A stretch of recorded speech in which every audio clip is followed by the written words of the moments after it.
Parliament ఎన్నికల తర్వాత BRS నుంచి చాలామంది ఎమ్మెల్యేలు కాంగ్రెస్ పార్టీకి వస్తారని చెప్పి కాంగ్రెస్ మంత్రులు చెప్తున్నారు. ఇప్పుడు వస్తారు, ఎన్నికల తర్వాత ఇంకా చాలామంది వచ్చే అవకాశం ఉందని చెప్పి 20-25 మంది ఎమ్మెల్యేలు వస్తారని మంత్రులు చెప్తున్నారు. సార్ ఏం కావాలంటారు మీకు? ఎందుకు ఎమ్మెల్యేలు వస్తారంటున్నారు? మీరు మీ దగ్గర ఏమైనా సమాచారం ఉందా?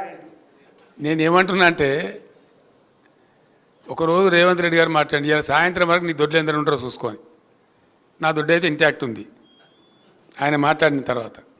ఇది కూడా అంతే ఉంది.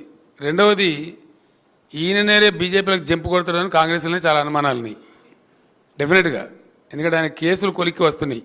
ఓటుకు నోటు కేసు ఏదైతే ఉందో అది భయంకరమైన కేసు, రెడ్ హ్యాండెడ్గా ఆయన పట్టుబడ్డ కేసు. ఆయన తప్పించుకోలేడు కూడా, ఎవరు తప్పించలేరు. కాబట్టి అది మన కింది మీద అయితే ఈయననే బీజేపీలకు జంపు కొడతాడు కేసులు తప్పించుకోవడానికని పెద్ద ప్రచారం ఉంది. అందులో భాగంగా నిజంగా జరుగుతున్నది ఏంటంటే, నన్ను డైరెక్ట్ కన్సల్ట్ చేయలేదు, కానీ మా పార్టీలో ఉన్న ముఖ్యులను కాంగ్రెస్ పార్టీలో ఉన్నటువంటి ఒక వర్గం అంతా కన్సల్ట్ చేస్తూ ఉన్నారు. కన్సల్ట్ చేయడంగా స్పష్టంగా చెప్తున్నారు సంఖ్యతో సహా, అన్న మేము 26 నుంచి 33 మంది ఎమ్మెల్యేలు రెడీగా ఉన్నాము, మేము కలుస్తాము, ఇద్దరం కలిసి గవర్నమెంట్ ఫామ్ చేద్దామని చెప్తున్నారు.